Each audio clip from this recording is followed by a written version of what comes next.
അന്ന് രാഹുൽ മാങ്കൂട്ടത്തിലുമായി ഈ ഫോൺ സംഭാഷണം നടത്തുമ്പോൾ അവന്തിക BJP-യിൽ തന്നെയായിരുന്നു. അതെ, ഞാൻ ഇപ്പോഴും BJP-യിലാണ്. അപ്പോഴും BJP-യോടുള്ള അനുഭാവം തന്നെയാണ് അപ്പോഴും ഇപ്പോഴും. താങ്കളെ രാഹുൽ മാങ്കൂട്ടത്തിൽ യൂത്ത് കോൺഗ്രസ് സംസ്ഥാന അധ്യക്ഷൻ BJP-യിൽ പ്രവർത്തിക്കുന്ന അവന്തികയെ വിളിച്ചത് രാഷ്ട്രീയമായ എന്തെങ്കിലും കാര്യങ്ങൾ വിശദീകരിക്കാനാണോ? രാഷ്ട്രീയ കാര്യങ്ങൾ വിശദീകരിക്കാനല്ല, എൻ്റെ പേഴ്സണലായിട്ടുള്ള കാര്യങ്ങളാണ് അയാൾ ചോദിച്ചിരുന്നത്. എവിടെയാണ്, എന്താണ് വിശേഷം, അങ്ങനെ കാഷ്വൽ ടോക്കിംഗ്, ഒരു സുഹൃത്ത് എങ്ങനെയാണ് സംസാരിക്കുന്നത് അത്തരത്തിലാണ് ആദ്യം സംസാരിച്ചുകൊണ്ടിരുന്നത്. പിന്നീട് അതൊരു ലൈംഗിക വൈകൃതം പിടിച്ച രീതിയിലേക്ക് മാറുകയായിരുന്നു.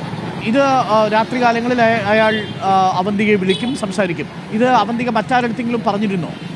ഇത് രാത്രിന്ന് മാത്രമല്ല, രാവിലെയും രാത്രിയും ഇടവേളകളില്ലാതെ അയാൾ വിളിച്ചിട്ടുണ്ടായിരുന്നു.